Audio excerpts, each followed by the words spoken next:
Students, इस lecture में हम केमिकल काइनेटिक्स के बारे में बात करते हैं। केमिकल काइनेटिक्स हमारा नया चैप्टर है और इस लेक्चर के अंदर हम केमिकल काइनेटिक्स से रिलेटेड बहुत ही बुनियादी बातें डिस्कस करेंगे और जो कि एग्ज़ाम के हवाले से भी बहुत इम्पोर्टेंट है और साथ साथ आगे इस चैप्टर के जो मेन टॉपिक्स को समझने के लिए भी आज का ये लेक्चर बहुत इम्पोर्टेंट है। तो सबसे पहले हम बात करते हैं कि केमिकल काइनेटिक क्या है। केमिकल काइनेटिक्स बेसिकली केमिस्ट्री का ब्रांच है, यानी ये भी इतना बड़ा वो है टर्म है, चैप्टर है, तो इसको आजकल केमिस्ट्री का ब्रांच समझा जाता है। तो इसलिए हमने लिखा कि केमिस्ट्री का वो ब्रांच जो किसी भी केमिकल रिएक्शन का रेट ऑफ रिएक्शन बताए, यानी रिएक्शन का स्पीड क्या है। रिएक्शन का स्पीड का मतलब ये है कि रिएक्शन का नेचर फास्ट है या रिएक्शन का नेचर मॉडरेट है या रिएक्शन का नेचर स्लो है, इसको बोलते हैं यानी रेट ऑफ रिएक्शन। रिएक्शन का नेचर क्या है। इसके बाद मैकेनिज्म ऑफ अ रिएक्शन, यानी रिएक्शन किन स्टेप्स पर मुश्तमिल है। Either the reaction is a complete into one step या मोर देन वन स्टेप, इसको बोलते हैं मैकेनिज्म ऑफ द रिएक्शन। यानी मैकेनिज्म ऑफ द रिएक्शन का मतलब है कि पाथ ऑफ द रिएक्शन। एक रिएक्टेंट जब प्रोडक्ट बनाता है तो वो कौन सा पाथ को फॉलो करता है। इसके बाद वो तमाम ऐसे फैक्टर जो रिएक्शन के रेट को मुतासिर करते हैं, मिसाल के तौर पर टेम्परेचर, प्रेशर, कंसंट्रेशन, तो इन पे क्या असर होगा, यानी वो फैक्टर जो रिएक्शन के रेट पर असर करते हैं, तो उनके बारे में स्टडी करने वाली केमिस्ट्री का नाम है केमिकल काइनेटिक्स कहा जाता है। जैसे कि मैंने लिखा कि a branch of chemistry they deal with the study of rate of reaction.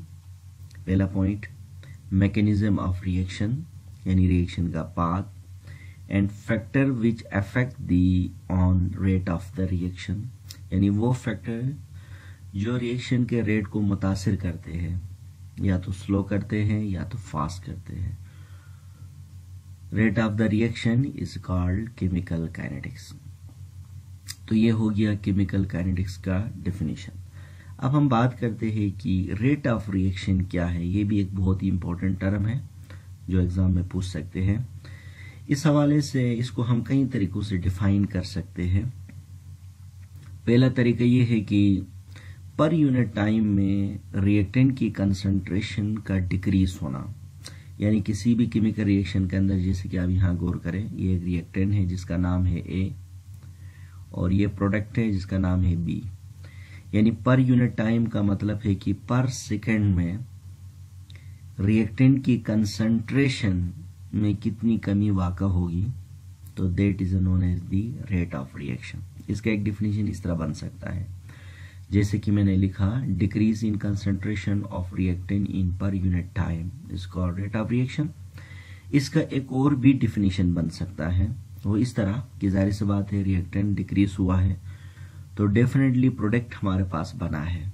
तो हम इसको इस तरह भी डिफाइन कर सकते हैं कि पर यूनिट टाइम में प्रोडक्ट की कंसंट्रेशन में इंक्रीज होना, तो that is also known as the rate of reaction. जैसे कि मैंने लिखा कि increase in concentration of product in per unit time is called rate of reaction. अगर हम इन दोनों को मिलाएंगे तो एक और डिफिनेशन भी बन सकता है, वो ये है कि पर यूनिट टाइम में, यानी change in concentration of reactant and the product, यानी किसी भी केमिकल रिएक्शन में रिएक्टेंट और प्रोडक्ट की कंसंट्रेशन में चेंज का मतलब रिएक्टेंट का कमी वाक़ा होना कंसंट्रेशन में और प्रोडक्ट में इजाफा होना, इसको बोलते हैं change of concentration of reactant and product कहते हैं इन पर यूनिट टाइम में, तो that is known as the rate of reaction. तो इसी तरह से जैसे मैंने लिखा कि change in concentration of reactant and product in per unit time is called rate of reaction. इसके बाद हम बात करते हैं कि देखें हमारे पास, जिस तरह हमारे पास एक रिएक्टेंट ए है और ये एक इरिवर्सिबल रिएक्शन है। इरिवर्सिबल का मतलब है कि reaction move only left to right, यानी ओनली फॉरवर्ड डायरेक्शन, और जिसमें से ए हमारे पास रिएक्टेंट है और ये हमारे पास क्या होता है, पी प्रोडक्ट बनाता है। तो अगर हम रेट ऑफ रिएक्शन को मैथमेटिकली एक्सप्लेन करें तो कैसे एक्सप्लेन कर सकते हैं? रेट ऑफ रिएक्शन को mathematically dx divided by dt, ये d का मतलब है कि वेरी स्मॉल चेंज, x का मतलब है कि very small change of concentration, तो इसलिए हमने इसको क्या नाम दिया? dx divided by dt। d का मतलब है स्मॉल चेंज और x का मतलब है small change of concentration, the concentration में भी रिएक्टेंट आर प्रोडक्ट। dt का मतलब है स्मॉल चेंज ऑफ टाइम, तो इसको mathematically dx divided by dt, जिसको हम रेट ऑफ रिएक्शन भी कह सकते हैं। तो अगर हम इसको मैथमेटिकली डिफाइन करें तो dx डिवाइडेड बाई dt किसके बराबर होगा? चेंज ऑफ कंसंट्रेशन, यानी change of concentration of reactant और product divided by the time taken for that change, यानी वो टाइम जो उस चेंज के लिए इस्तेमाल हो गई, तो that is known as the rate of reaction. तो इसमें ये बात याद रखना है अच्छी तरह से, वो ये है कि रेट ऑफ रिएक्शन को mathematically dx divide by dt और which is equal to change of concentration of reactant and product time taken for that change. अब हम बात करते हैं कि इस रिएक्शन को अगर हम ग्राफिकली रिप्रेजेंट करें तो कैसे रिप्रेजेंट करेंगे। जैसे कि मैंने पहले लिखा कि A हमारे पास रिएक्टेंट है, B हमारे पास क्या है? प्रोडक्ट है।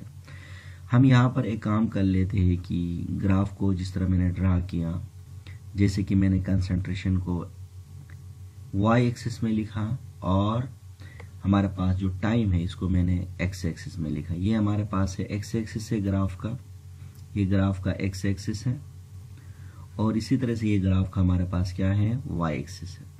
तो इसी तरह से हमने कंसंट्रेशन को y एक्सिस में रखा और टाइम को हमने x एक्सिस में रखा। तो सबसे पहले हम बात करते हैं कि कंसंट्रेशन ऑफ रिएक्टेंट।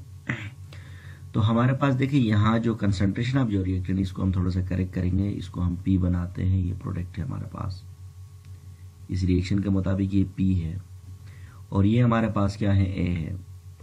ये हमारे पास कंसंट्रेशन ऑफ A है, रिएक्टेंट है, और कंसंट्रेशन ऑफ P ये हमारे पास क्या है? प्रोडक्ट है।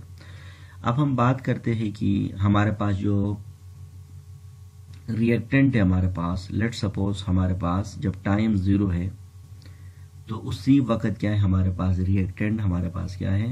यानी कंसंट्रेशन ऑफ हमारे पास A है। दिस इज द यानी molar mass of the reactant, यानी कंसंट्रेशन ऑफ A है, ये हमारे पास रिएक्टेंट है। और इसी तरह से देखें हमारे पास, अब हम क्या करेंगे कि with the passage of time, जब टाइम गुजरता जाएगा तो रिएक्टेंट जो A होगा इसकी कंसंट्रेशन में कमी वाक़ा होगी, तो एक स्लोप बन जाएगा हमारे पास। इसी तरह से ग्रेजुअली जो हमारे पास टाइम कम गुजरती जाएगी, इसी तरह से कंसंट्रेशन हमारे पास कम होता जाएगा। तो एक टाइम ऐसा आएगा कि जहां हमारे पास कंसंट्रेशन यानी हमारे पास which is very near to the 0, ये बिल्कुल क्या होगा? 0 के करीब आएगा। यानी हमने देखा कि जब टाइम गुजरता गया तो हमारे पास A की कंसंट्रेशन में हमारे पास कमी आई और वो जो A कम हो गया है वो कहाँ चला गया? ये बेसिकली के कन्वर्ट हो गया P में। ये बेसिकली हमारे पास क्या है? यानी कंसंट्रेशन ऑफ हमारे पास क्या है? प्रोडक्ट है। तो इसी तरह से देखिए हमारे पास कि ये हमारे पास क्या है? यानी ये हमारे पास P है। P का मतलब है कि कंसंट्रेशन ऑफ प्रोडक्ट है और ये हमारे पास क्या है? A कंसंट्रेशन ऑफ हमारे पास क्या? ये हमने पढ़ा है चैप्टर नंबर 7 में, law of mass action, chemical equilibrium का जो टॉपिक है लॉ ऑफ मास एक्शन में। तो यहाँ पर आप देखें कि इस वक्त जहां हमारे पास टाइम गुजरती जाती है हमारे पास A का कंसंट्रेशन कम होते जाता है, एक स्लोप बन जाता है और वेरी नियर टू दी 0। इसी तरह से वो हमारे पास जब टाइम गुजरता जा रहा है तो हमारे पास क्या हो रहा है? हमारे पास प्रोडक्ट की फॉर्मेशन हो रही है। तो इसी तरह से हम इस रिएक्शन को इस ग्राफ के जरिए से भी समझ सकते हैं कि जो हमारे पास टाइम गुजरता जाता है हमारे पास A की कंसंट्रेशन में कमी आ रही है और P की कंसंट्रेशन हमारे पास इंक्रीज हो रहा है। तो इससे भी हम समझ सकते हैं कि रेट ऑफ रिएक्शन क्या है। इसके बाद अगर हम इसको मैथमेटिकली लिखें कि rate of reaction with respect to reactant, देखिए विद रेस्पेक्ट टू रिएक्टेंट हमारे पास क्या है? ये आपको पता होना चाहिए। रेस्पेक्ट टू रिएक्टेंट बेसिकली हमारे पास कंसंट्रेशन ऑफ A है। तो अगर हम rate of reaction with respect to A लिखे तो हम कैसे लिखेंगे, dx डिवाइडेड बाई dt। ये dx डिवाइड बाई dt है, ये very small change of concentration x, very small change of time, which is equal to minus d हमारे पास active mass of the a divided by dt है। इसका मतलब ये हुआ कि रेट ऑफ रिएक्शन हमारे पास बराबर होगा molar concentration of very small change of, यानी decrease of concentration of A divided by time taken for that change. तो इसको हम इस तरह भी लिख सकते हैं कि rate of reaction is equal to, minus इसलिए लगाया क्योंकि रिएक्टेंट हमने rate of reaction with respect to A reactant के रिस्पेक्ट से लिख रहे हैं, तो माइनस इसलिए लगाया क्योंकि हमारे पास रिएक्टेंट की कंसंट्रेशन में यहाँ कमी हो रही है। तो इसलिए मैथमेटिकली इस तरह भी लिख सकते हैं कि dx divided by dt which is equal to minus small change of concentration of a divided by small change of the time. अगर हम इसी को लिखें कि rate of reaction with respect to product, तो लिखे तो कैसे लिखेंगे, प्रोडक्ट हमारे पास आपको पता है molar mass of the P, ये बेसिकली प्रोडक्ट है। तो वही बात है कि जो रेट ऑफ रिएक्शन है ये हमारे पास mathematically dx divided by dt which is equal to plus d small change of product, का मतलब है कि इंक्रीजिंग कंसंट्रेशन ऑफ P या product divided by the time taken for that change. तो मैथमेटिकली हमने लिखा dx divided by dt which is equal to plus d और molar mass of the, यानी increase in concentration of product divide by dt। तो ये हमारे पास plus इसलिए लिखा क्योंकि प्रोडक्ट में कंसंट्रेशन इंक्रीज हुआ, और माइनस इसलिए लिखा रिस्पेक्ट टू ए जहां कंसंट्रेशन डिक्रीज हुआ। अब हम बात करते हैं कि इसके unit of rate of reaction. अच्छा, unit of rate of reaction देखे पहले भी बात हो गई थी कि यहाँ पर कि रेट ऑफ जो रिएक्शन है ये mathematical dx divided by dt है विच इज इक्वल टू, हमने चैप्टर नंबर 7 में पढ़ा था कि जो कंसंट्रेशन है ये बेसिकली मोल पर dm क्यूब, ये कंसंट्रेशन है, और क्या है हमारे पास dt का मतलब है कि हमारे पास टाइम, यानी जो कि सेकंड में लिया। तो कंसंट्रेशन का यूनिट क्या है, मोल पर dm क्यूब है, और टाइम का जो यूनिट है हमारे पास सेकंड है। तो इसी तरह से हमारे पास रेट ऑफ रिएक्शन क्या बना कि मोल पर dm क्यूब एंड पर second, this is the actually rate of the reaction, unit of the rate of reaction.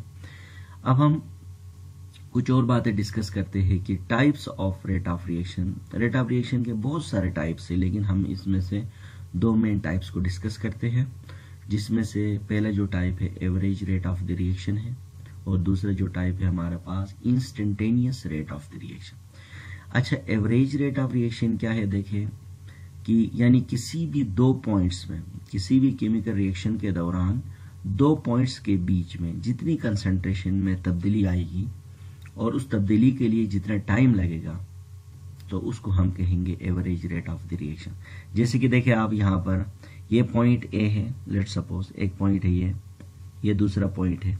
अब इस पॉइंट और इस पॉइंट में जितना टाइम लगेगा, कंसंट्रेशन में तब्दीली आएगा, और डिवाइड करेंगे इसमें जितना टाइम लगेगा, तो उसको हम क्या कहेंगे, एवरेज रेट ऑफ रिएक्शन।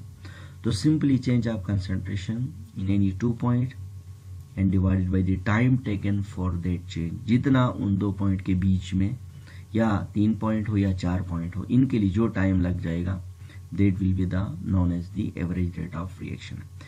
इसके बाद है कि instantaneous rate of reaction. Instantaneous का मतलब है बहुत ही लम्हा, वेरी इंस्टेंट टाइम। तो सिंपल बात है कि चेंज ऑफ इंस्टेंट कंसंट्रेशन, यानी बहुत ही कम मिकदार में, एक पॉइंट के अंदर, एक पॉइंट में, फॉर एग्जांपल देखें ये एक पॉइंट है, अब इसी पॉइंट में जितनी कंसंट्रेशन की तब्दीली आएगी और उसके लिए जो टाइम लग जाएगा, that is known as the instantaneous rate of the reaction है। इसके बाद कुछ लॉजिकल बातें और डिस्कस करेंगे, क्योंकि एग्जाम के हवाले से इस तरह भी पूछ सकते हैं कि इंस्टेंटेनियस रेट और एवरेज रेट में क्या फर्क है। तो कहा जाता है कि जो इंस्टेंटेनियस रेट है, रेट ऑफ जो रिएक्शन है, और एवरेज रेट ऑफ रिएक्शन, कभी कभार ये एक दूसरे के बराबर भी होते हैं, लेकिन बाज औकात ये एक दूसरे से डिफरेंट भी होते हैं। तो इनके बारे में कहा जाता है कि अगर रिएक्शन एट द मिड, अगर रिएक्शन हमारे पास एक मिड में पहुंच गई है, यानी वो इनिशियल भी नहीं है फाइनल भी नहीं है, तो उस वक्त हमारे पास इंस्टेंटेनियस रेट हमेशा एवरेज रेट के बराबर होता है, क्योंकि number of moles of product और रिएक्टेंट तकरीबन बराबर होते हैं। अगर रिएक्शन अभी स्टार्ट है, इनिशियली अभी स्टार्ट हो रही है, तो हमें पता है according to law of mass action, law of mass action के मुताबिक हमें पता है कि rate of reaction is directly proportional to the concentration of the reaction. तो उस वक्त क्या होगा, जब रिएक्शन इनिशियली स्टार्ट हो रही है तो इंस्टेंटेनियस रेट हमेशा ग्रेटर होगा as compare to the average rate के मुकाबले में। तो ये 3 बातें याद करना है कि जब रिएक्शन स्टार्ट हो रही है तो इंस्टेंटेनियस रेट हमेशा एवरेज रेट से ग्रेटर होगा, जब रिएक्शन ऑलमोस्ट कंप्लीट हो रही है तो instantaneous rate number of moles कम होंगे रिएक्शन साइड में, तो इंस्टेंटेनियस रेट हमारे पास कम होगा यानी लेस होगा as compare to the average rate. और जब रिएक्शन मिड में है तो इंस्टेंटेनियस रेट हमेशा एवरेज रेट के बराबर होगा।